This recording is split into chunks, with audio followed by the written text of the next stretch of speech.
Welcome guys, जे के loan job channel में आपका बहुत बहुत स्वागत है। सब्सक्राइब कीजिए जे के लोन जॉब चैनल को और पाते रहिए बीएस नर्सिंग एंट्रेंस एग्जाम के मल्टीपल चॉइस क्वेश्चन और क्वेश्चन पेपर सिलेबस। ठीक है, सो हम आज डिस्कस करने वाले बॉटनी, जो आपके BS nursing pre exam entrance exam में अक्सर पूछ लिया जाता है। बॉटनी से बराबर क्वेश्चन आते हैं। आपके जितने जूलॉजी के क्वेश्चन आते हैं ना, उतने क्वेश्चन बॉटनी के भी आते हैं। ठीक है, बराबर आते हैं दोनों, तो दोनों को पढ़ना जरूरी है। और फिजिक्स केमिस्ट्री हम काफ़ी कर चुके हैं, तो हमने सोचा कि बॉटनी का किया जाए। तो बॉटनी के बाद फिर जूलॉजी आ जाएगी, जूलॉजी के बाद फिर हमको वापस फिजिक्स, फिर केमिस्ट्री। ये तो क्वेश्चन आपके बीएस नर्सिंग एंट्रेंस एग्जाम में पूछे जाते हैं। तो तैयारी का सबसे बेस्ट अच्छा चैनल है गाइज, जो आपको एमसीक्यूज प्रोवाइड करवाता है और बहुत अच्छी तैयारी होगी आपकी, देखना। तो चलिए शुरू करते हैं। पहला क्वेश्चन है, पौधा जो कुछ दिनों के लिए जीवित रहता है कहलाता है? A plant which live for a few day in called. एक वर्षीय, बहुवर्षीय, द्विवर्षीय या फिर अल्पकालिक। जिसको हिंदी में प्रॉब्लम है वो इंग्लिश का सहारा ले सकते हो, इंग्लिश दिया हुआ है साथ में। इंग्लिश मीडियम और हिंदी मीडियम दोनों वालों को देख के बनाया गया है। ठीक है, तो लगाओ टिक गाइज, और टिक सही लगाना है आपको।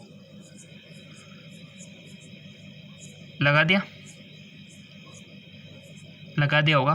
ठीक है, तो इसका राइट ऑप्शन हो जाएगा, चेक कर रहे हैं अब, अल्पकालिक। ठीक है, यानी कि ऑप्शन इसका 4 हो जाएगा।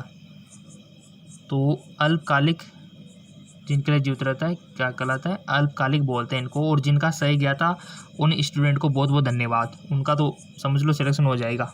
और जिनका नहीं हुआ था सही ये वाला, तो उनको सज़ा दी जाती है कि आप कम से कम 3 से 4 बार वीडियो को देखो। ठीक है, अगला क्वेश्चन निकल के आता है बॉटनी का। डीएनए में नाइट्रोजनी सार होते हैं, बताइए। The nitrogen base in DNA. Option आपके सामने, ए यूजीसी, यूटीजीसी, एटीजीसी, एटीयूसी। बताइए जी, डीएनए में नाइट्रोजनी सार होते हैं। टिक लगाओ। देखो, टिक तो आपको ही लगाना है पहले, उसके बाद इसका आंसर हम बताएंगे। सिंपल सी बात है, ताकि आपकी प्रैक्टिस भी हो जाए, आपकी प्रैक्टिस और प्लस एमसीक्यूज भी हो जाए।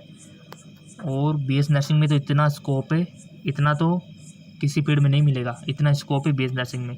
जिसने कर ली बीएस नर्सिंग वो तो बेरोजगार रह ही नहीं सकता। तो लगा दो इस बात पे टिक। लगा दिया, शाबाश, check now. Right option ATGC. ATGC इसका राइट ऑप्शन हो जाएगा, ऑप्शन 3। ठीक है, हाँ बिल्कुल, डीएनए में नाइट्रोजन सार होते हैं एटीजीसी। अगला क्वेश्चन है,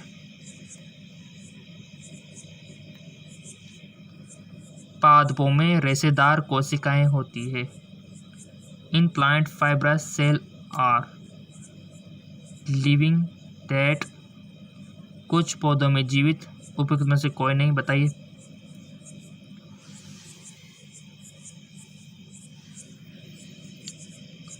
सो सिंपल, इसका राइट ऑप्शन क्या हो जाएगा? टिक लगा दिया होगा वैसे आपने कि पादपों में रेशेदार कोशिकाएं होती है। इसका राइट ऑप्शन है डेट, मृत। ठीक है, जिनका सही था बहुत बहुत धन्यवाद। अगला क्वेश्चन है आपका,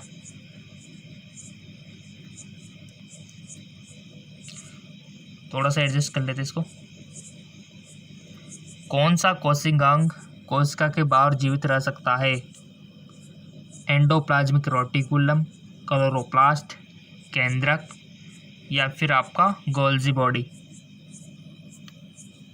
विच of the following cell organelles can survive out of the cell? टिक लगा दिया होगा आपने, इसका राइट आंसर हो जाएगा क्लोरोप्लास्ट। ठीक है, तो क्लोरोप्लास्ट जो है ये आपका थोड़ा सा, ये जो कोशिकाएं हैं कोशिका के बाहर जीवित रह सकता है।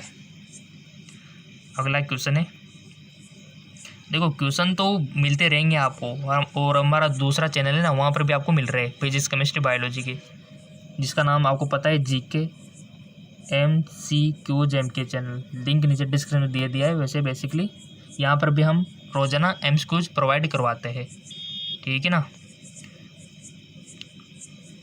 5वां क्वेश्चन है आपका, वह क्रिया जिसमें अतिरिक्त ऊर्जा का क्षय प्रकाशीय तरंगों द्वारा होता है कहलाती है? प्रतिदीप्ति, फोटोफॉस्फोरिलेशन, फोटोलाइसिस, प्रकाशीय ऑक्सीकरण। बताओ जी।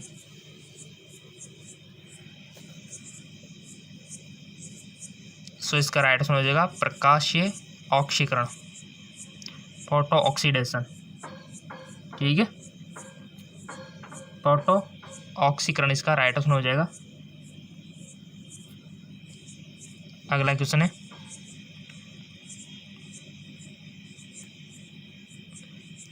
साल्मोनेलोसिस की क्रिया है। साल्मोनेलोसिस इन द प्रोसेस, जीवाणु द्वारा जनन, जीवाणु द्वारा फूड पॉइजनिंग, जीवाणु द्वारा सफाई, जीवाणु द्वारा विघटन।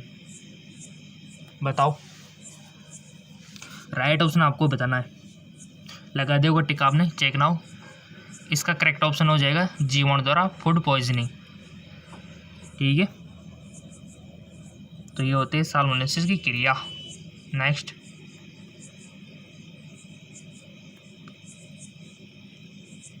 कैलिप्ट्रा ऐसी संरचनाएं होती है जिसका निर्माण होता है आर्किगोनिया के वेंटर से, एंथेरिडिया के आधार भाग से, कैप्सूल के मध्य भाग से, पत्तियों के आधार भाग से। कैलिप्ट्रा स्ट्रक्चर आपको बतानी है। टिक लगा दिया होगा, राइट ऑप्शन हो जाएगा इसका आर्किगोनिया की वेंटर से, फर्स्ट वाला। नेक्स्ट, इपीजेनेसिस का सिद्धांत दिया। Theory of epigenesis was give by अरस्तु ने, सॉमरडर ने, वाल्क ने या फिर डार्टिन ने। राइट ऑप्शन हो जाएगा आपका वोल्फ ने। जिनका सही था बहुत बहुत धन्यवाद, और जिनका गलत था और वो हमारे 2 से 3 इस वीडियो को बार बार देखें ताकि आपको भी याद हो जाए। और गाइज BS नर्सिंग में मैंने बताया गवर्नमेंट सेक्टर, प्राइवेट सेक्टर, हर फील्ड में इसकी रिक्वायरमेंट बहुत ज़्यादा है और बढ़ती जाएगी, देखना आने वाले टाइम में, क्योंकि आपको पता चल रहा है कि नई नई बीमारियाँ सामने आ रही है। तो ऐसे में स्कोप इनका ही बढ़ेगा मेडिकल फील्ड में, नर्सिंग वालों का, ठीक है। और सैलरी भी बढ़ रही है साथ में, ठीक है। तो बहुत अच्छी बात है। और वैकेंसीज तो बहुत सारी निकलती रहती है, वैकेंसीज की तो कोई कमियाँ नहीं है। अगला है आपका, थोड़ा सा एडजस्ट कर लेते हैं। कपड़ों का भंडारण करने के लिए किसकी छाल व पत्तियों का प्रयोग किया जाता है? Bark and leaf of which of the following plant are used to store the cloth? Euphorbia hirta, Euphorbia thymifolia, इकलपट्टा अल्वा या फिर एजाइडिक्टा इंडिका। कपड़ों का भंडारण करने के लिए किसकी छाल व पत्तियों का प्रयोग किया जाता है? बताओ। सो गाइस इसका राइट आंसर हो जाएगा एजाडिक्टा इंडिका का। अगला क्वेश्चन है, क्रोमेटिन की उप इकाइयाँ हैं जीन, न्यूक्लियोसोम, क्रोमोसेंटर, क्रोमोमियर। क्रोमेटिन की उप इकाइयाँ हैं the sub unit of chromatin. सो इसका राइट आंसर हो जाएगा आपका न्यूक्लियोसोम। नेक्स्ट, वाटसन तथा क्रिक के द्वारा डीएनए का द्विकुंडलन मॉडल कब प्रस्तुत किया गया था? Watson and Crick proposed the model of the DNA double helix structure. सन पूछ लिया गया है, वो बहुत सी बार ऐसे पूछ लिया जाता है कि जो डीएनए का डीकुंडलित मॉडल यानी कि डबल हेलिक्स मॉडल था वो किसने प्रस्तुत किया था? तो वाटसन और क्रिक ने किया था, बट ये कब किया था ये यहाँ पर पूछ लिया है।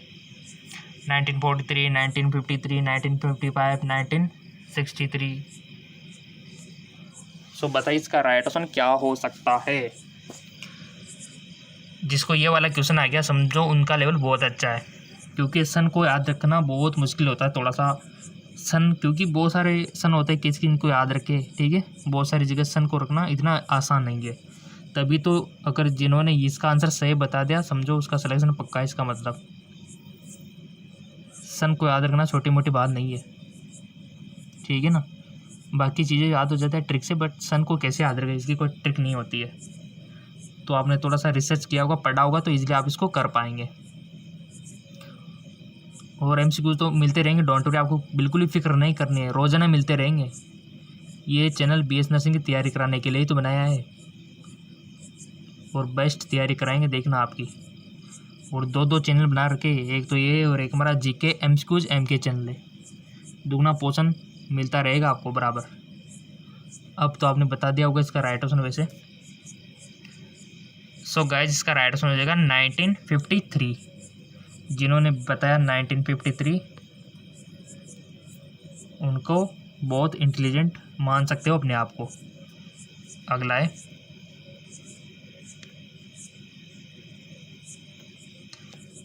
निम्न में से किसमें ग्रेव्स चक्कर क्रिया माइटोकॉन्ड्रिया में नहीं होती है? The organism in which Krebs cycle does not occurs in mitochondria, yeast, E coli, येलोथ्रिक्स, मोल्ड। बताइए जी। ग्रेव्स चक्कर तो आपका जब सिलेक्शन हो जाएगा ना बीएस नर्सिंग फर्स्ट ईयर में, आपको पढ़ने को भी मिलेगा, बट यहाँ से आपको बेसिक नॉलेज पूछी 12th लेवल की। ग्रेव्स चक्कर क्रिया माइटोकॉन्ड्रिया में नहीं होती है। निम्न में से किसमें ग्रेव्स चक्कर क्रिया माइटोकॉन्ड्रिया में नहीं होती? ईस्ट में, ई कोलाई में, यूलोथ्रिक्स में, मोल्ड में। सो इसका राइट ऑप्शन हो जाएगा ई कोलाई। ई कोलाई जीवाणु आपने पढ़ा भी होगा इसके बारे में, तो 12th में जगह जगह नाम सुना होगा। तो इसमें ग्रेव्स चक्कर क्रिया माइटोकॉन्ड्रिया में नहीं होती है, ई कोलाई में। अगला क्वेश्चन है, और गाइज आप फॉलो किया करो, बहुत सारी इन्फॉर्मेशन हम फेसबुक पे भी देते रहते हैं। फेसबुक पे फॉलो किया करो, इंस्टाग्राम पे किया करो। अगर आप इंस्टाग्राम चलाते हो, ट्विटर चलाते हो, फेसबुक तो ज़्यादा चलाते होंगे वैसे, तो फेसबुक का लिंक भी नीचे डिस्क्रिप्शन में दिया हुआ है। वहाँ से सीधे हमारे फेसबुक पेज पर आप हो जाएंगे। वहाँ पर भी हम बहुत सारी पोस्ट डालते रहते हैं बीएससी नर्सिंग की। जिसने कर रखा होगा फॉलो, तो वो तो फायदे में, जान पहचान भी बढ़ती है ना, फिर कम्युनिकेशन बढ़ता है, ठीक है। भारत में सर्वाधिक गेहूं उत्पादक राज्य निम्न में से कौन सा है? 2015 के आंकड़ों के अनुसार, which of the following state is highest producer the India according the 2015? Kerala, Karnataka, Uttar Pradesh, Jharkhand. Bharat में सर्वाधिक गेहूं उत्पादन राज्य कौन सा है? तो इसका राइट ऑप्शन हो जाएगा आपका उत्तर प्रदेश, यूपी, ठीक है। नेक्स्ट, पुष्प और शाखाएं उत्पन्न होती है। Flower and lateral branch rise from lateral bud से, लेटरल से, स्टोमेटा से और क्यूटिकल से। बताइए।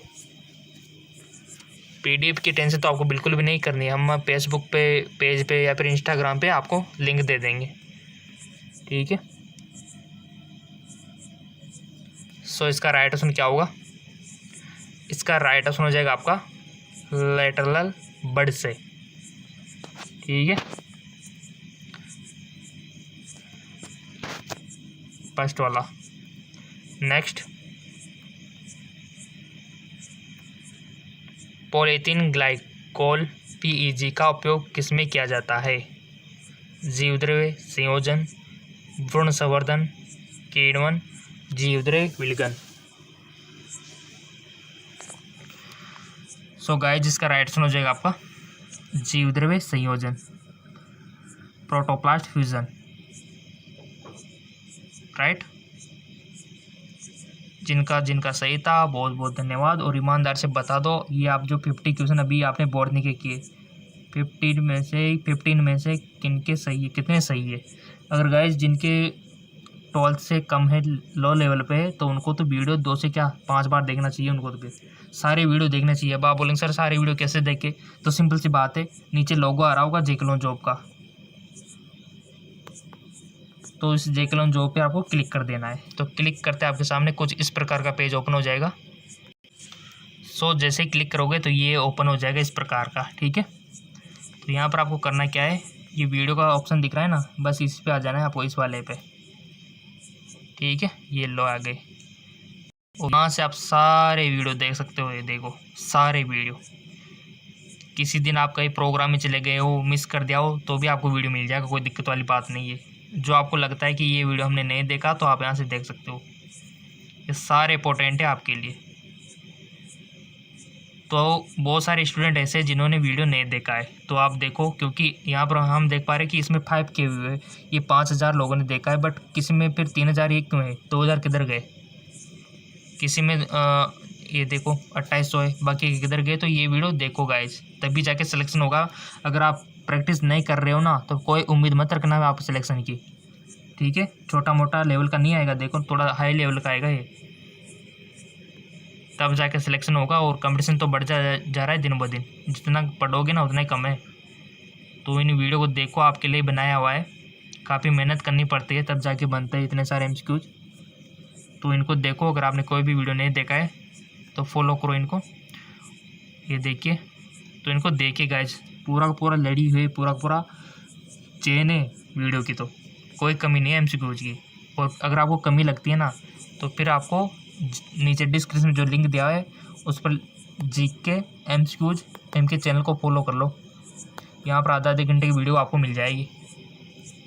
तो लिंक नीचे डिस्क्रिप्शन में दिया हुआ है, वहाँ से आप फॉलो भी कर सकते हो उस दूसरे चैनल को। और हमें भी फॉलो कर लीजिए फेसबुक इंस्टाग्राम पे, ठीक है, ताकि आपके लिए लेटेस्ट अपडेट हम आपको देते रहे।